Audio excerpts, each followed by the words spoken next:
Hey guys, so we're going to do a look through of the Stretch Tarot, and this is by I think it's J.E. Stretch. And if you go to www.stretchtarot.com/download, you can get the guidebook for this if you've not got, because it doesn't come with a guidebook. But if you go to stretchtarot.com, you can also get links to buy it. Now, I think at the moment he's actually selling it through makeplayingcards.com. I don't believe I got this copy through Make Playing Cards. Every time I start recording, some idiot comes reversing out of the building across the way and nearly hits my car. Every time.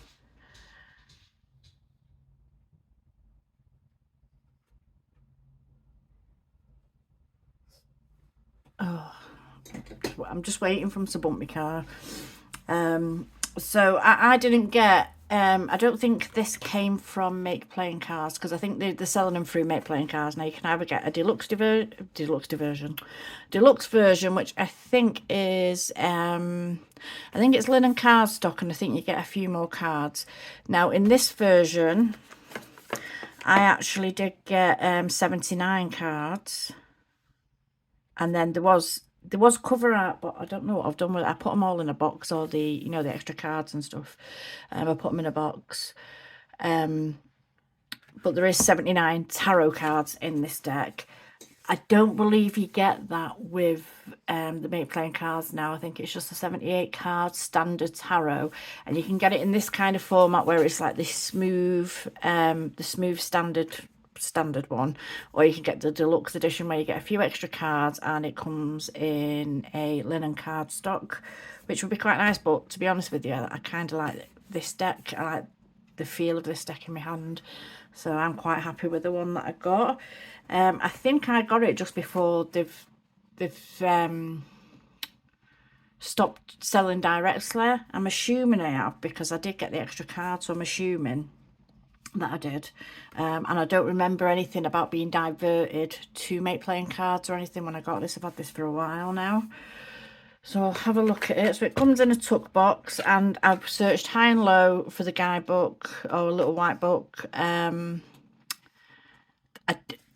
Given that that's on the back about where to find the guidebook, I don't think it came with one, but I was looking because it's got that much space inside the box, that I assumed it must have had one, but I can't find one, so it mustn't have one. So it's just a standard tuck box, and I'm assuming the ones from makeplayingcards.com will come in the box as well.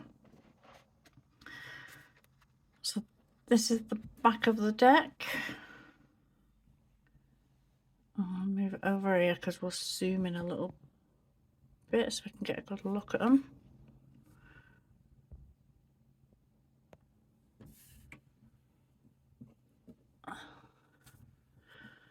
Dead hard because I'm using my phone to record here. It's so hard to try and move things around on the phone because any little touch in it knocks the camera off.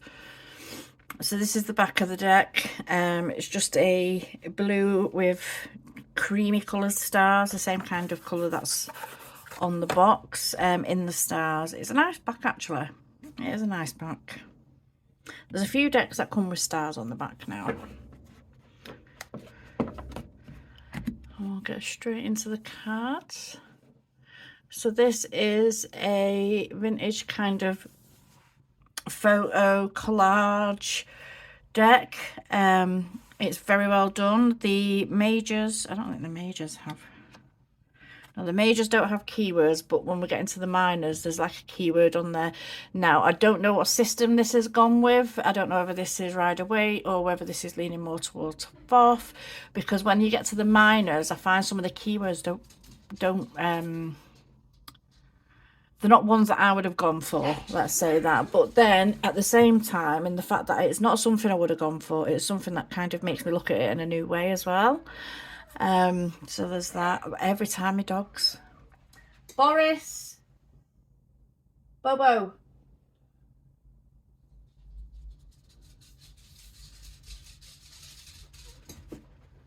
Get on there and lie down. No, you're being noisy. There's no need for it. Okay, so we'll get a flick through. So this is your Fool. So it's, you do get a reflection or a indication to the Rider-Waite kind of system with the Fool. You're not stepping off a cliff, but there's water there. You get this idea of trust, and they are quite obviously kind of bouncing along in life. So you get that.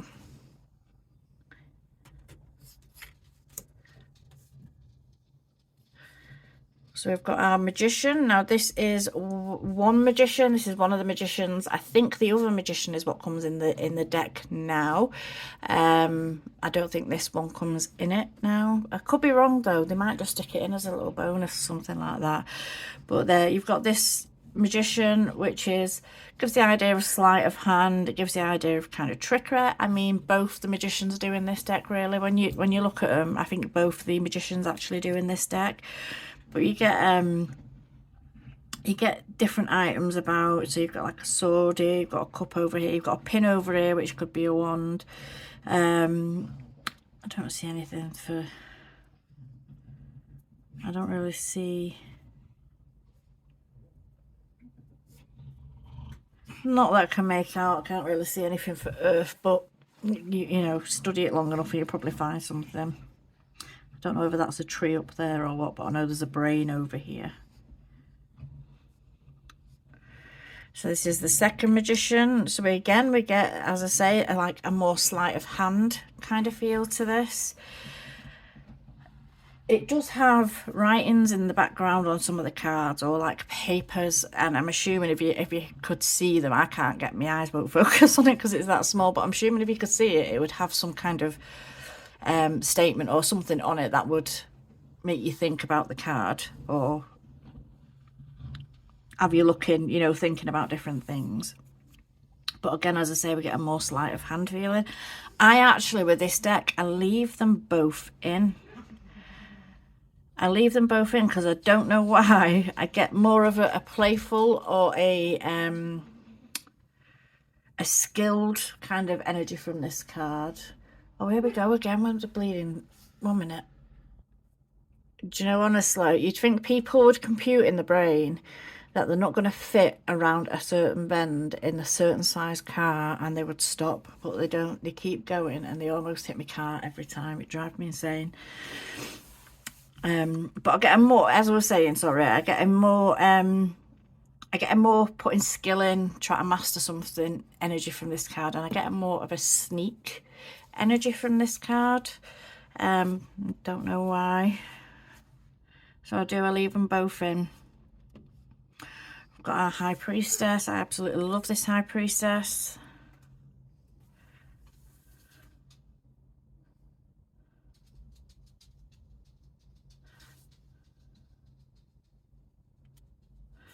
Our Empress. Now, you don't really get natural world, and this is why I'm saying, and I'm not really sure which system it follows. You don't really get natural world elements from this one. I mean, you've got the stars that's been drawn in above her head. I don't know if you'll be able to see that. You get like the crest and the symbolism there. You get more of a lazing about and being waited on kind of energy from this one. So I don't know what system it follows, or whether it's intended to follow a certain look at the card. We've got the Emperor. He's very Emperor. So instead of like the ram that we would normally see, we do get like this doe head, this deer head, or stag it is, isn't it? We do still get the red robe, so we do still get the idea of authority. It is more structured than this one. She's quite lazy and about, and he's quite, you know, dominant and upright.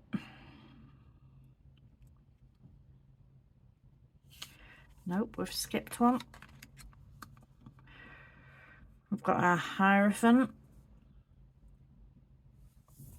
So you actually get 3 keys on this one and a padlock. So you do get that there. It's not like a religious type feeling. You could look at this either way, and I don't know why, but my brain always thinks of sperm when it see these lines here, and I don't know why. I don't know why. Is it like impregnating someone with knowledge or something? I don't know, but my brain just goes there. But the card itself in the background, I don't know how well it's going to show up, but it's all that kind of like a blood reddy kind of dark and dark red and kind of brighter reds around, so it gives that idea of kind of authority again. So we've got our lovers. I don't know why. I feel like there might have been 2 lovers in this deck as well. I feel like I might have had 2 lovers in this deck, but I can't, as I say, they might be in a box somewhere, but I can't. I've not come by them. But this is the lovers card that I've got in the deck. So if there was another one, this is the one I've chose. Oh, dog's going nuts. Yeah, so anyway, this is the lovers card that I chose. We've got our chariot. So we don't really get the polarity with the black and white horses, but we do still get the idea of being pulled in different directions. You've got the clock here, which is, to me, it's, you're saying, you know, like it's time to move. It's you can get chariot from it. You can get chariot from it. And again, the background is all red and stuff, so it gives the idea of like the authority or the power. Got strength, so it gives a nod to the Rider-Waite, but you also get this idea of physical strength as well with this one in the background. You do still get the landscape. I like that she's not prying its mouth open.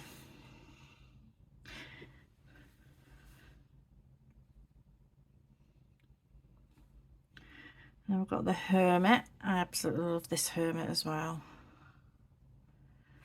So you still get your lantern.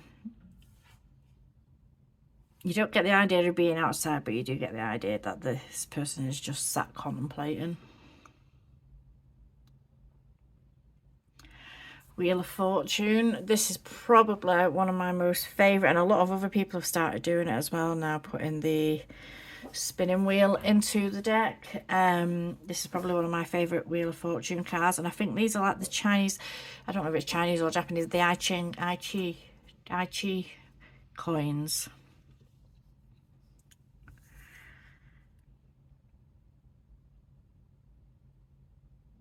And I like it's like that an older woman in the card as well, and not focusing on youth. We've got Justice, so we get the idea of being solid. The sword, even though it's not upright, it is straight down. We do have like some kind of scale here, but it's not a traditional scale. The robes are red, so it's giving the authority figure, but you're also getting the structure and the sense of like kind of things being a certain way. And the eyes are covered over as well. Our Hanged Man. Very naked, exposed, and vulnerable Hanged Man. So you get the idea that, you know, there's a vulnerability in this card, because I don't think half the time you don't really see that there's a vulnerability within the card, but it's also about kind of being out of control. I feel like you do still get the light up at the head space, but it's not like a warm glow, it's like a red kind of glow. But the red again is like a nod to saying that you have some control in the situation. The Death card, just a traditional, well, you get the traditional meaning from it. You get the flowers that are growing from the skull, so you still get the idea of death and rebirth. Temperance.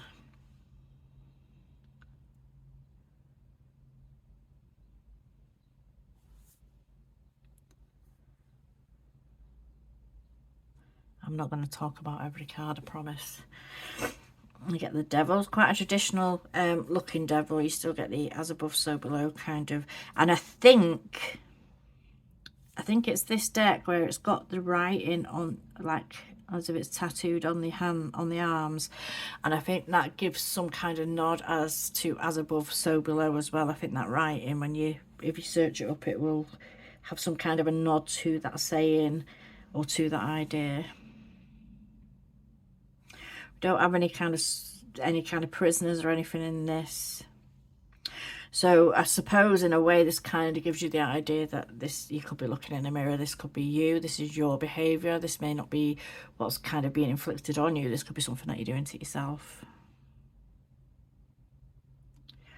Tower.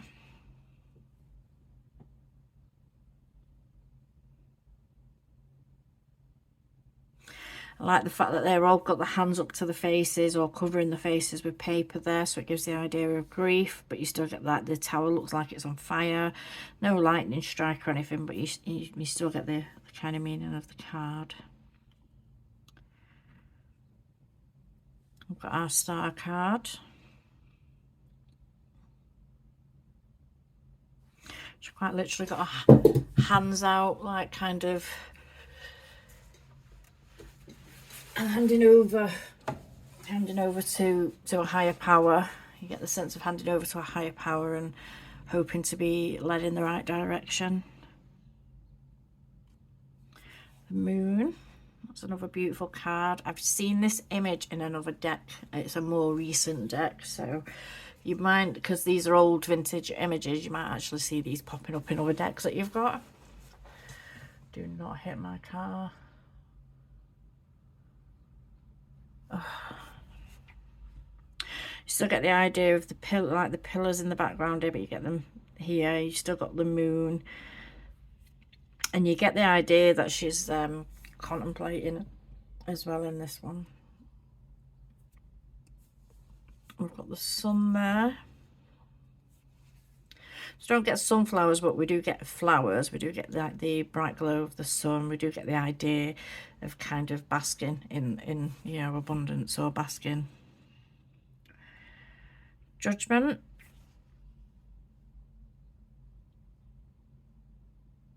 Different stages of things. And you do get the idea of transformation from this judgment card. So it's like you have to let go to become something else. You get that idea from it. And then you've got a world card, which is quite traditional. Instead of the Ouroboros, sorry, we get the ring of flowers, the ring of roses.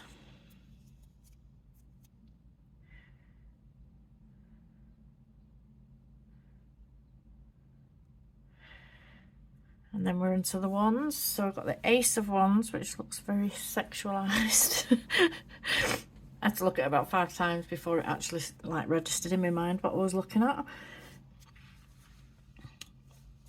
But I guess they're playing on the idea of like the phallic symbol, I'm assuming. I don't know. It's a funny old one, but there's that nod to that painting there as well where they're touching fingers. So a picture, is it like an image about creation or something like that? But you do get the keyword creation with it. And in the background in this one, you've got all things that look like they're all stitched together. So you get this idea of like kind of creating or making. The Two of Wands looks a little bit more Three of Wands, yeah, I would say, but the keyword is dominion.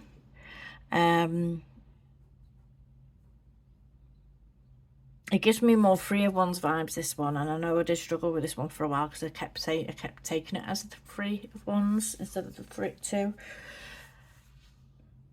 But you could also look at it like you're making plans, you're bouncing around ideas, but you've not actually really got into doing anything just yet.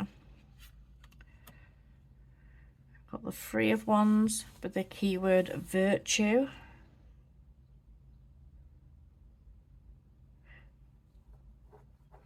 And in the background, I don't know if you can see, like there's words that in the text in the background that have been encased, and it's like target in the sight. It says over here, and it's got target over here. It's got target. So it's showing you in what's that enthusiasm down here.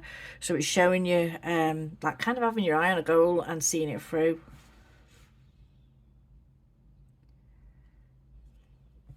I'm not going to do this for every single one of them. I apologise. So we've got the Four of Wands with completion.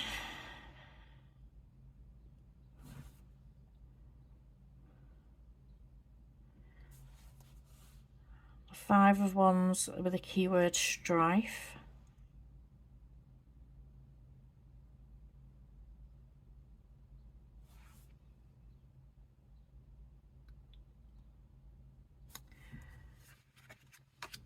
The Six of Wands with the keyword recognition.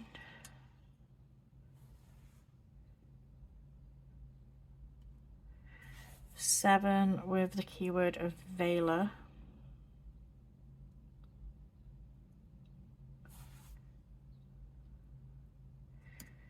The 8 with movement.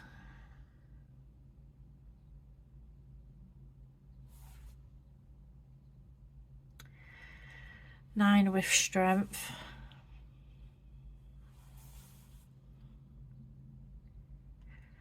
And the 10 with oppression.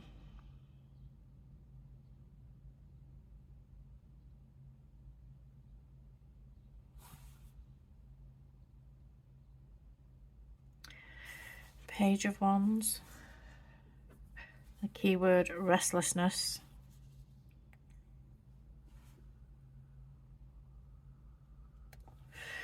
The Knight of Wands with adventure.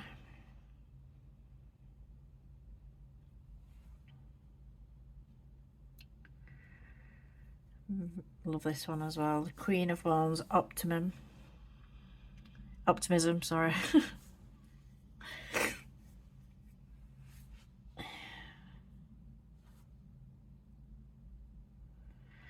And the King of Wands with assistance. I like that he's not sat down in this one as well, because the King of Wands is an actiony kind of card as well, and so it's one that's ready to take action, and you're not ready to take action if you parked your ass. I'll go into the cups. So we have the Ace of Cups and fulfillment.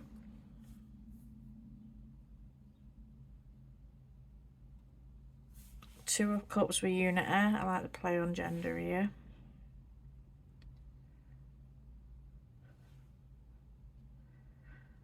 Three of Cups with abundance.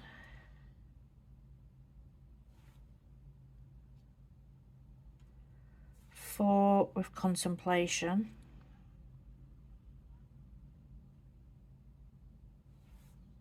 And I like that they didn't go with boredom or anything like that for this one. I like that they've gone with contemplation. The 5 with disappointment.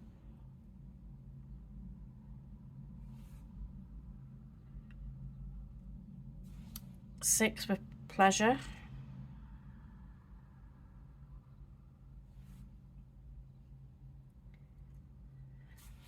Seven with temptation.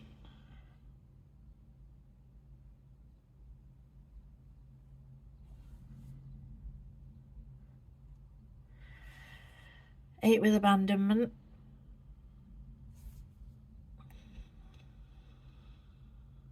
So this is very Rider-Waite, and you get the idea in this one where there's something missing in there. There's you've built it up, you've got the emotions there, and so much is like kind of bringing you satisfaction, but there's always this one thing that's missing.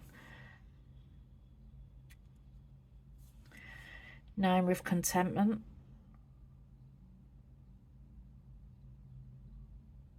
I can hear this cat. I can hear this card, and I don't know. It's like I get an American accent. It's just like a gangster kind of thing. I can hear it. It's weird. We've got the 10 with satiety. Not being satiated. Page with inspiration.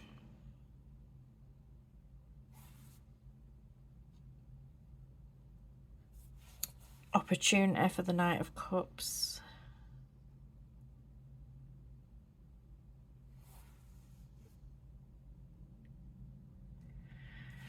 Emotion for the Queen of Cups.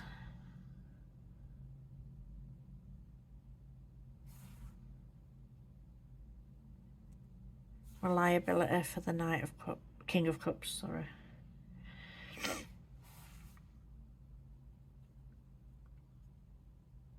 See, I struggled with this one as well, because that's not been my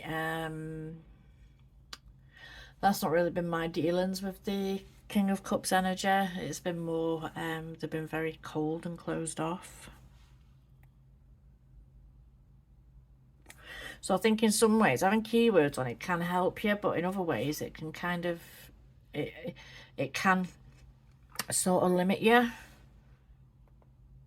or stunt you, because it's not that things limit me sometimes, it's that I'll look at it, and if it does, especially like oracle cards, I'm terrible for it. If I look at the picture and the word doesn't kind of match the picture, my brain just goes, no, no.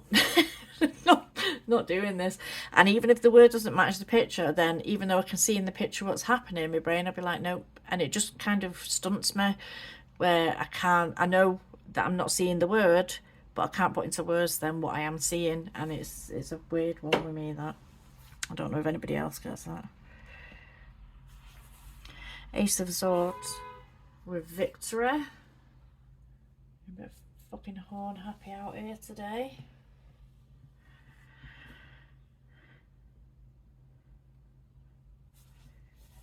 Two of Swords with conflict.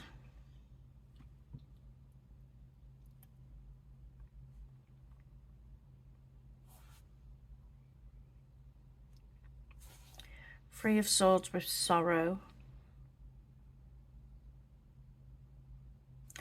See, like this is a perfect example, really, because I think, yeah, you can tie sorrow in any which way, shape, or form, and probably through any system that you work with. But I think it kind of, a lot of people don't really see the Three of Swords as like sorrow or heartbreak or heartache. That's more Five of Cups there, and it kind of pulls you toward that meaning because it's there. If that makes sense. I've got Four of Swords and rest.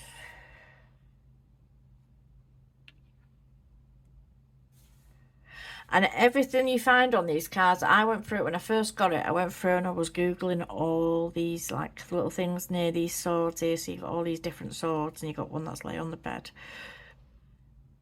And I Googled all these things to see what they are. And they're all relevant and all tie into like the card or the energy of the card. So if you really wanted to deep dive, you could do that. It was a while ago that I'd done it now, so I can't really remember. So defeat with the Five of Swords.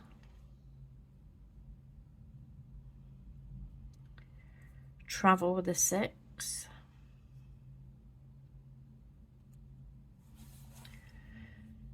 Cunning with the 7. Oh, not bad. Do you know why he's beeping his horn like that? Because the size of the vehicle that he's got, he can't get into where he's trying to get into.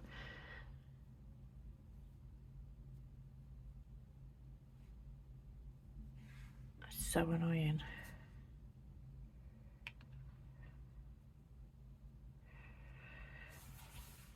Eight of Swords with interference. But you do still get the idea of kind of being caged in.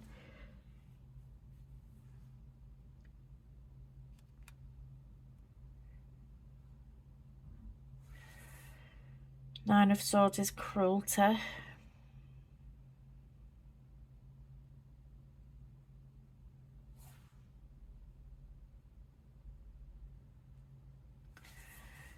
Ten of Swords is ruin.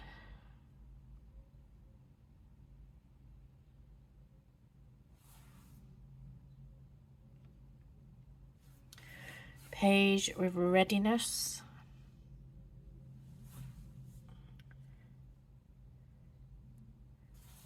The Knight with passion.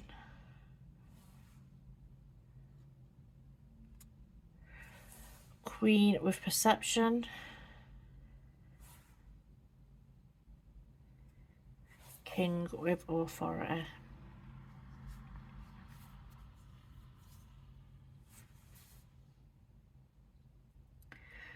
Then we've got the Ace of Pentacles with prosperity. 2 with balance.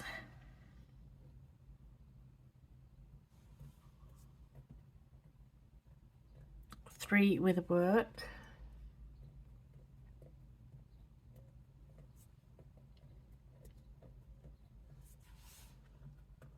4 with power.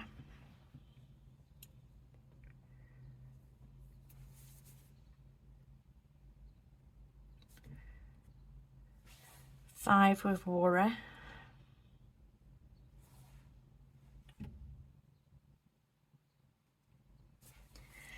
6 with generosity.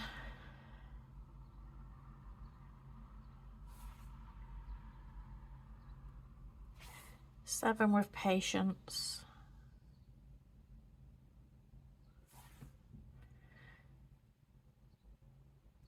8 with skill.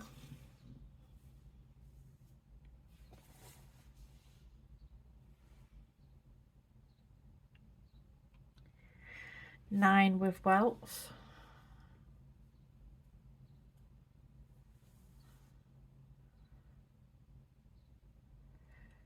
10 with home. I love this 10 as well.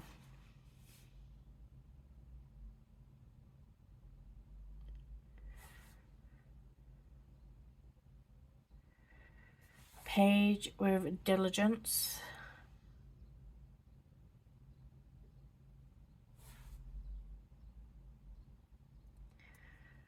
The Knight with proprietor. And you'll see as well through this deck, there's a lot of inclusion as well throughout the deck. Even though it is from an older time, or the images are from an older time, it is still very inclusive. You've got the Queen with maternity. And the King with guidance.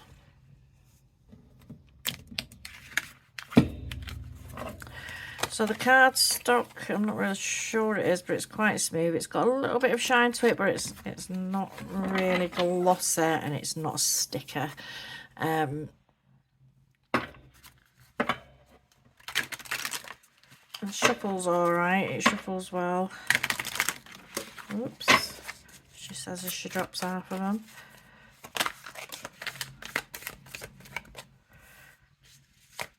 So you can see what they look like laid out together.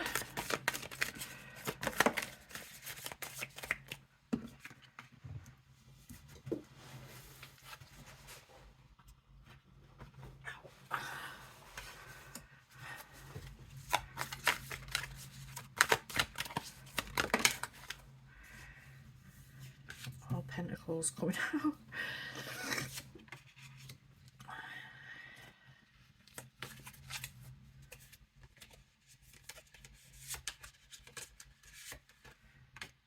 So you get an idea of what they all look like together. So they look nice together, they blend well together. It is a lovely deck, and it's nice to use as well, and it does get your head kind of thinking in different ways.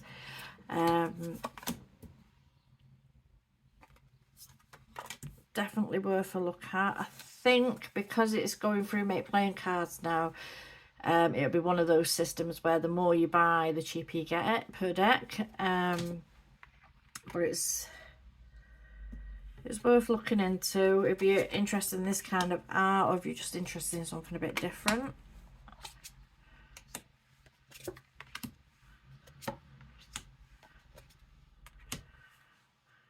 But yeah, so that is the Stretch Tarot by J.E. Stretch.